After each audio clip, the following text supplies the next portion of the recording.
Blog Talk Radio. Hello everyone, this is Lori Smith on Blog Talk Radio. It is Monday night, March 1st, 9:30 p.m. Calgary, Alberta time, and I'm happy to be here, and I'm happy you can join me, and thank you for your support and for tuning in. And this is Child Abuse Prevention, and Human Rights Abuse Prevention is up to us, and we're on for half an hour tonight. This is a live internet streaming radio broadcast from blogtalkradio.com, and you can go there if this is a player you're listening to on a player. You can always go and sit in the chat room. I don't have anything typed up in there tonight, but sometimes I do, and resources and things like that. And you're welcome to hang out in there or just listen on the player or wherever. That's great. And I appreciate the support and really your friendship and everything. I know I have a lot of people who listen on a regular basis, and I thank you so much, because it's nice to know that people are listening, and I'd probably be doing the show anyway just because I'm learning so much from doing it. But it's just a real blessing in my life to have so much support, so I appreciate it. And we're going to continue talking. Last Friday we were looking at the Survivor to Thriver workbook that I found on, anybody can find it. Just go to the ASCA Adult Survivors of Child Abuse website, Morris Center program at www.ascasupport.org. And you can pull up this Survivor to Thriver workbook. It's there for everybody.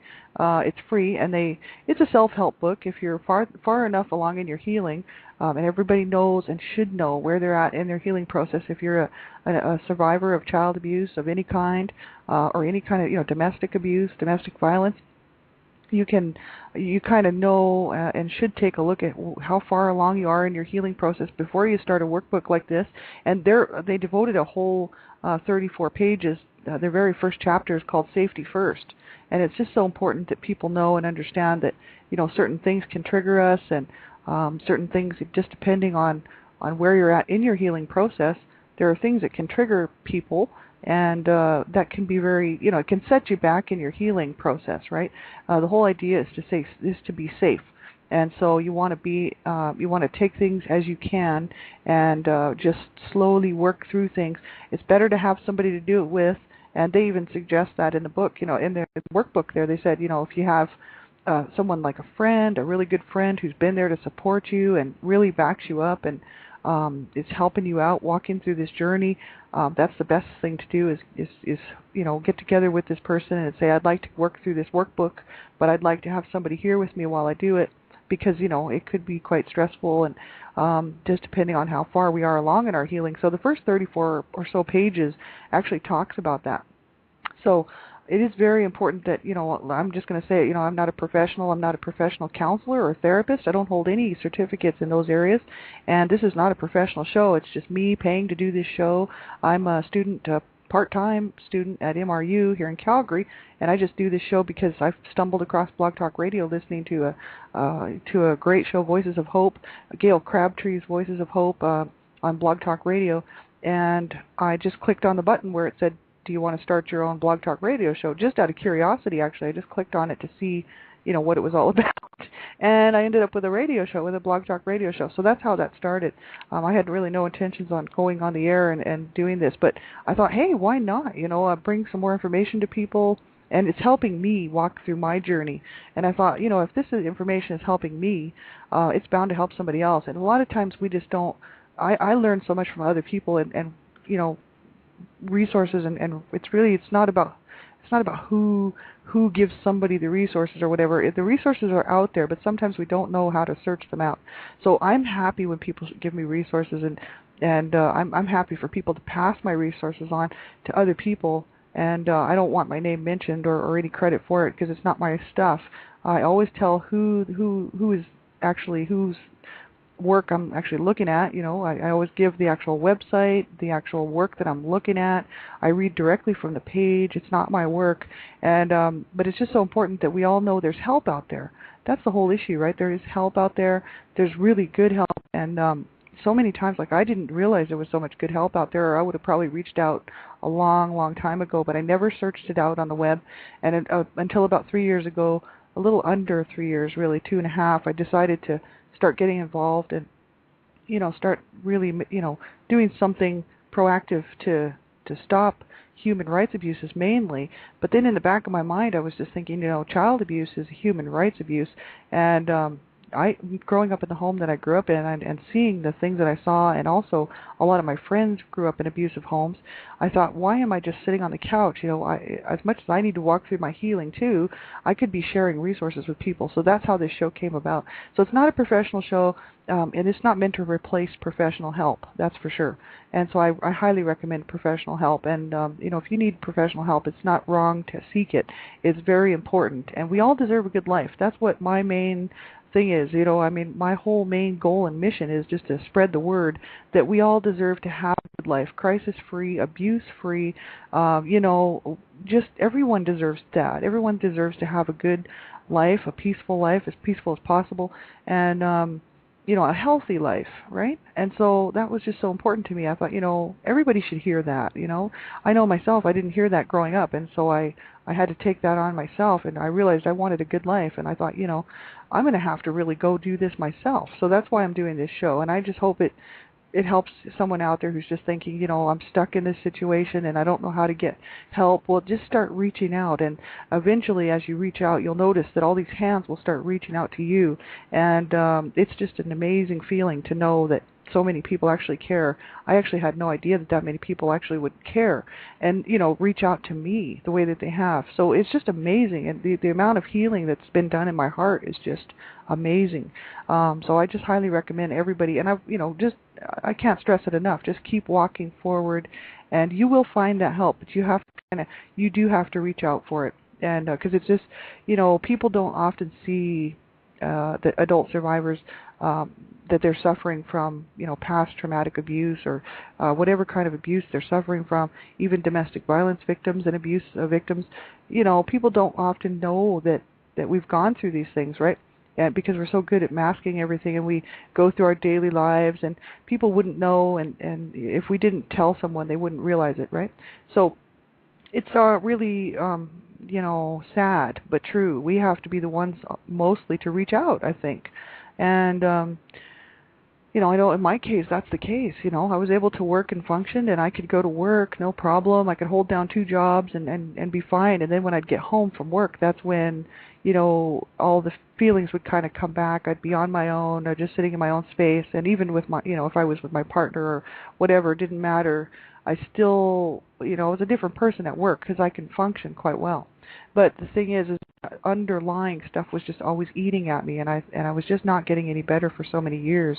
But I just kept hanging on, and that's why I'm here to encourage you tonight to keep hanging on. And if you're a young person out there listening to this, and you're listening on a player somewhere or whatever, you want to make sure that you have someone to listen to the show with, especially this one. This is Survivor to Thriver workbook. It's really made, it's sort of for adults, really. It's for adult survivors. And even though the show is basically about child abuse and child abuse, survivors, there's a lot of, scary material that could be scary for a young person to listen to, and it might be upsetting. So you want to have someone there with you when you listen to this, and that way they can kind of help you. They can first of all see if it's something that you should be listening to, and I just hope and pray that you have a parent or someone in your life that cares, because I know in so many cases that's not the case. But I'm just hoping that that's the case for you if you're listening right now, and you'll have someone there with you who can help answer questions and just listen to this with you, and make sure it's something you should be listening to, and then they can help you find information and kind of explain things, right? Because it is a very scary topic. So listen at your own discretion. If the show bothers you, or if you think it's a topic that you just can't handle because of PTSD or any of the other, emotional traumatic, dysfunctions that people can have, right, that they're working through, if the show can trigger you, you just definitely don't want to listen to it. You would not be hurting my feelings by turning it off. I would like everybody to be in a safe place, and right now in my healing journey, I'm in a safe place, enough safe place that I can read this stuff, and I want to be a voice for the abused people, and I want to be a voice to say stop child abuse, stop human rights abuses, and the only way to do it is to talk about it. So I'm okay with it, but not everybody is. So you have to make the decision for yourself whether or not you really can listen to the show, and then if it really bothers you, please turn it off, because I tell everybody to listen at their own discretion. And so we'll get right on with the show. This is this is the ASCA Adult Survivors of Child Abuse, a Morris Center program, www.ascasupport.org. Adult Survivors of Child Abuse, ASCA, is an international self-help support group program designed specifically for adult survivors of neglect, physical, sexual, and or emotional abuse. They have community-based, provider-based, web-based self-help support groups. And in, some of the cities, I guess, around North America, I'm not sure about Canada, but down in the States maybe, I just haven't checked it out yet. They have programs where, they have meetings. So, you could sign up. I could go and find out if there was one in my city, and I could make a phone call to these guys. They'd probably be in the phone book, but the information's probably on the web there, www.ascasupport. And you can join the group and get some real support. That's the thing. It's so important, and it's so. I just highly recommend it. I have lots of friends who support me, and I belong to lots of adult survivor child abuse groups, right? And these people, they know where I'm coming from, and they can relate to what I'm talking about, and it's very helpful in the healing process because they've been there, right? And so many times in our daily walk, people, if we try to tell someone how we're feeling about something, if they haven't experienced it, it's not their fault. They just don't quite understand the depth of the pain and what it actually does to you. So that's why it's so important to find a group and a therapist, really, I think, someone who we can talk to who can really relate and try to help us make sense of things and find resources and find the information that we need so we can go on and have a good life, right? So important. So we were reading last Friday night about the chapter that's called sexual abuse, right? First there was physical abuse, then there was sexual abuse, and we're going to finish that up.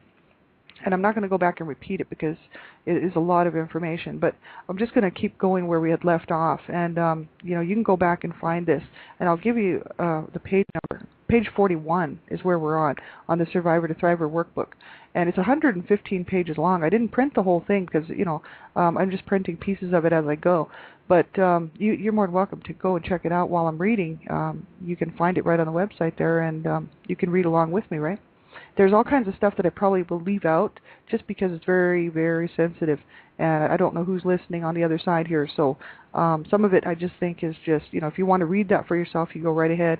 And I'm going to work through the workbook myself on my own, in my own time. And so, but I think that some of the articles here are so good and so important, really. They've done a good job to really focus on some things that really deal with adult survivor issues, and so I think it's so important. So we're going to continue on, and I'll just read where I left off.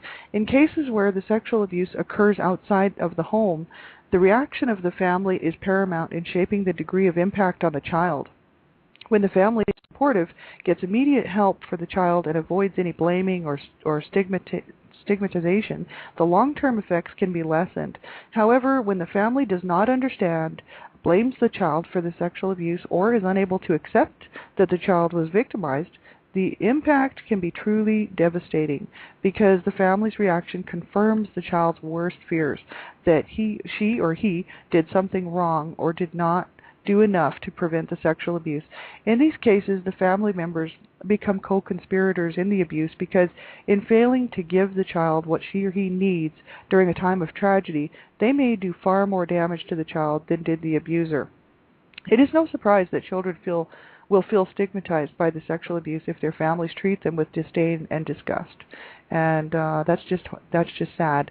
And I know in my case, I told my mom that I was being molested, and she basically told me that I would have to deal with it on my own and just make sure I wrapped myself up or covered myself up. And she just blew it off. And that through the years really hurt because I was trying to tell her, and she just didn't care.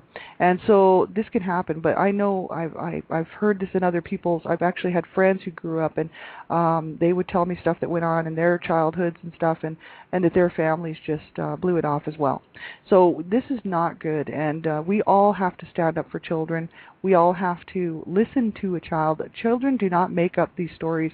They did a study because they wanted to prove that. So there's someone that said, oh, well, they could be mostly made up, these stories, right? And they did do a study, and they found out that the percentage was so small of the stories that were actually made up compared to the ones that were real, that were factual, because they wanted to prove it, and they did prove it. And I don't have those in front of me. I actually read that not too long ago. It was probably at least a month ago, but the studies are there if you want to find it on the web. It's really sad. If a child comes to you and tells you that they are being sexually abused or molested in any way, you have to take that serious, and you have to get help for that child. It's your responsibility. And, you have to know not to ask leading questions. You have to know how to document and get the facts, and only the facts, and only what the child tells you. Document it word by word, and don't add your words to it. There's all kinds of things we have to do if a child reports abuse to you in of any kind, or you can ruin the case and for that child, and you don't want to do that. It's so important to know how to report abuse and to know what the proper procedures are.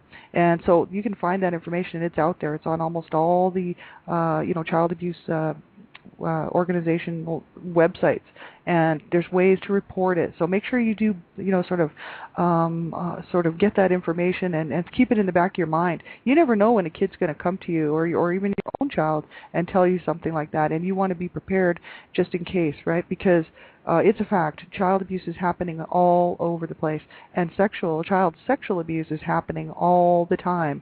And believe it or not, and we can pretend it's not happening, but it doesn't mean it's not happening. It's happening all the time. So we want to be prepared. If you're a parent, make sure that you know and understand what's going on, and protect your children. Right? My mom did nothing to stop it, and and was very abusive towards me, and all the time anyway. And so it can happen, and you want to make sure that you are looking out for your children. They are counting on you to be there for them, right? So we'll just continue on here. Sexual abuse outside the family may have actually increased during the last 20 years because more children are being cared for in daycare centers, after-school programs, and juvenile institutions. There has been a rash of stories of sexual molestation in daycare centers across the country. Although proving guilt in these cases has often been unsuccessful, there are even 3 pro-pedophilia organizations operating in North America, all dedicated to finding and maintaining sexual relationships with young boys and girls, or young girls and boys. And that's just terrible. It says, with the explosion of the adult film industry, there is evidence that child pornography rings are proliferating.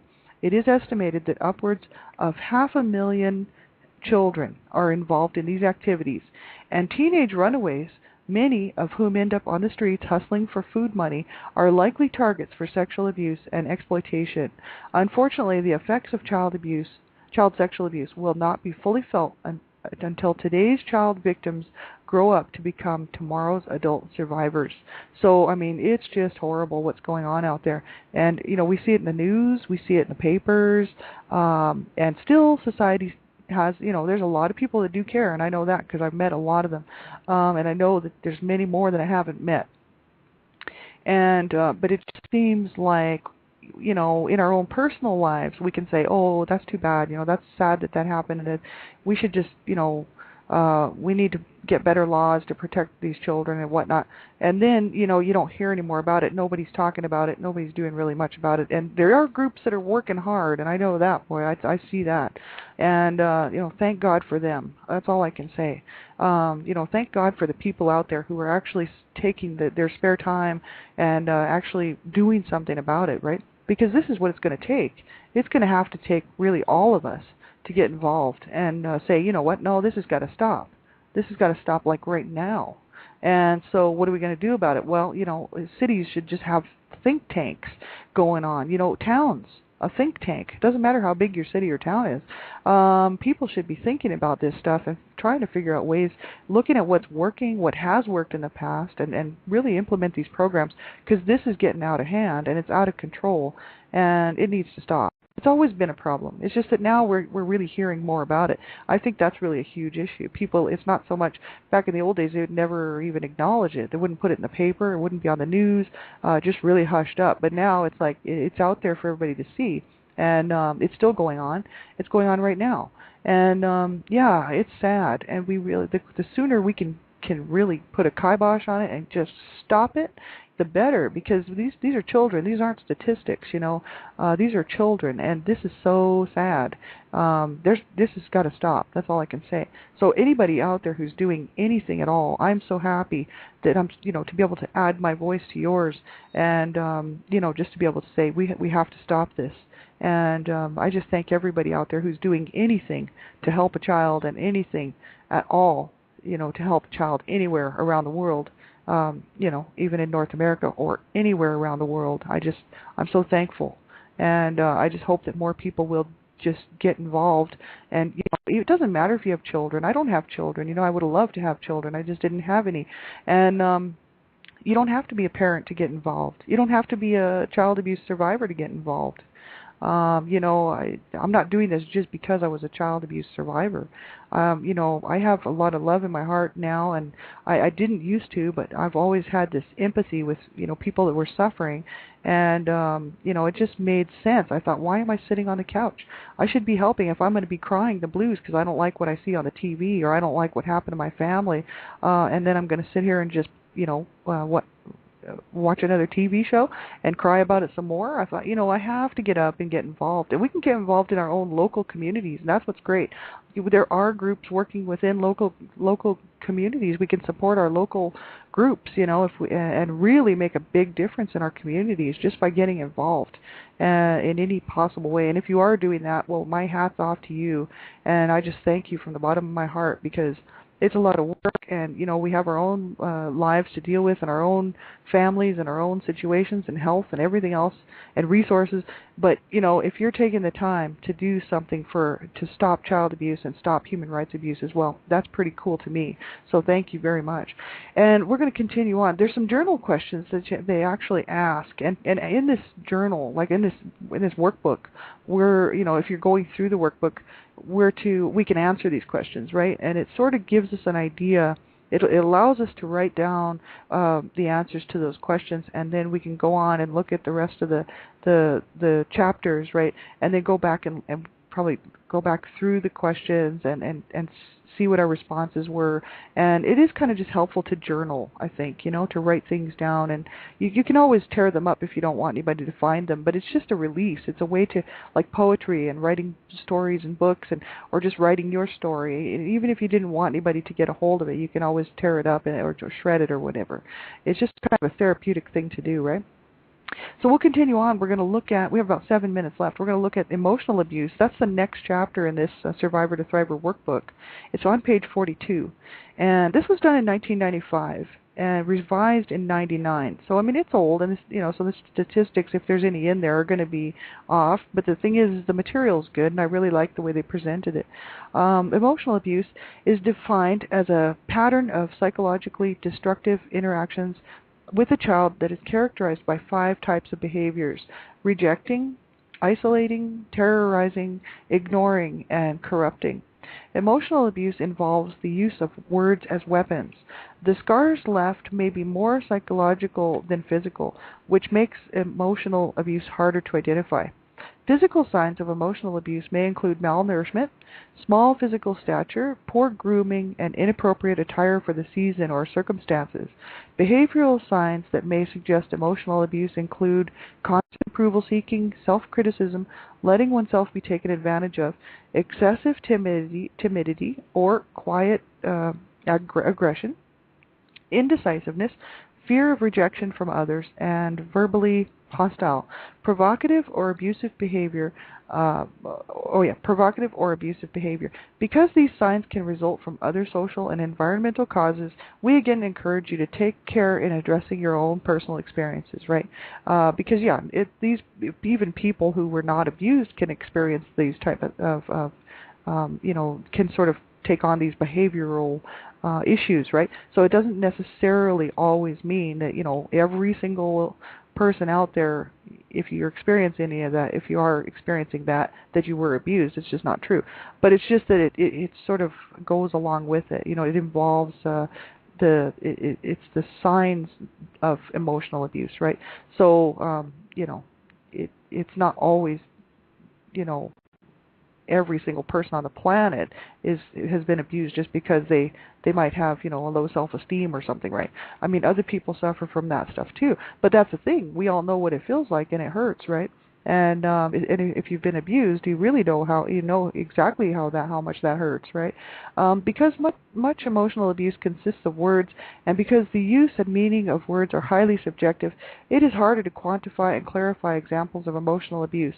What is heard as abusive language by one child may be the norm for another, although it still may be abusive even if it is not so classified by the community. Similarly, much emotional abuse consists of acts of omission rather than commission, and so there may not be a sign or symptom to point to as evidence. For these and other reasons, it is difficult to generate accurate statistics on the occurrence of emotional abuse. Emotional abuse, more than physical or sexual abuse, must be measured in terms of severity. It is deemed mild when the acts are isolated incidents, moderate when the pattern is more established and generalized, and severe when acts are frequent, absolute and categorical. All parents are emotionally abusive to their children at certain times, and parents are not perfect, and they too are subject to stresses and strains of daily living that may cause them to lash out at others. It is especially important to determine whether there is an established pattern of verbal abuse or mental cruelty in order to label the behavior emotional abuse, right? Emotional abuse is the least understood and perhaps the most controversial of the three types of abuse because of the confusion about how to define and describe it. It was psychologist James Garbarino who defined emotional abuse in terms of the 5 behavioral clusters described below. So we got about 3 minutes left, and we'll start with rejecting. Rejecting involves the adult's refusal to acknowledge the child's worth and the legitimacy of the child's needs. Children experience rejection and abandonment when parents act in ways that minimize the child's importance or value. During infancy, this may involve not returning the infant's smiles or misinterpreting crying as manipulation. In later years, it may include refusing to hug the child, placing the child away from the family, scapegoating the child for family problems, and subjecting the child to verbal humiliation and excessive criticism. The child begins to think, if my parents don't think I matter, then I must not be worthwhile. If I'm not very worthwhile, maybe they will abandon me.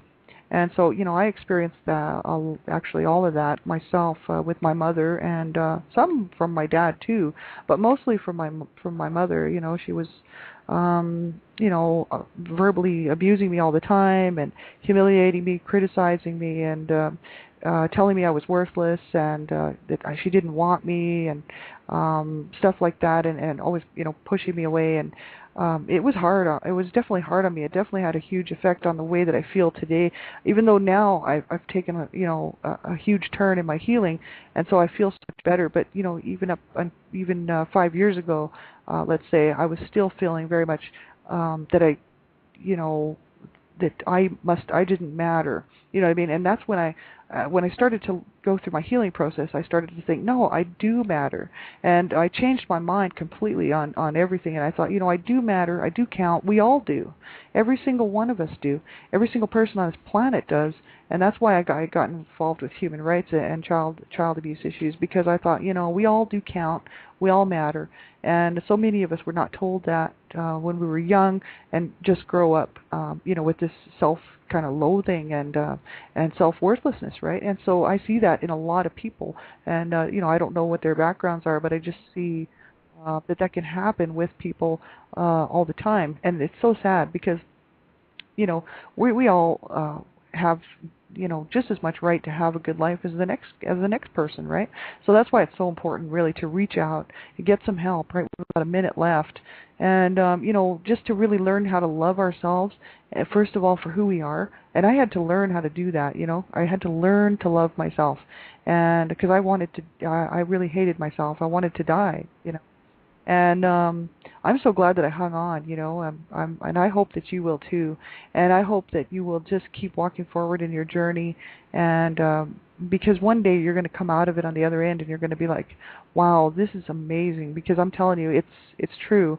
And there's other people out there who, have been through the same types of maybe even worse abuse and stuff, and they're walking free from it. And because, they've allowed the time and actually given it the time that it takes to heal. And and went out and sought some help, maybe a good counselor or a good therapist, or just finding a good support group. I think that's so important. Maybe a little bit of both, right? A good counselor and therapist, and also a good support group, because then you have different people to work with you, right? So important. I just hope that you all will just keep that hope alive and, keep walking forward, keep searching for your healing. If you need any more information that can help you find, you can get a hold of me on blogtalkradio.com, and I'll be back on tomorrow morning, 5:30 in the morning, one child abuse survivor to another. And until then, take care. And, I care very much about you, and I really hope that you'll just keep walking forward and stay with us. So take care, everybody. Have a good night. Bye-bye.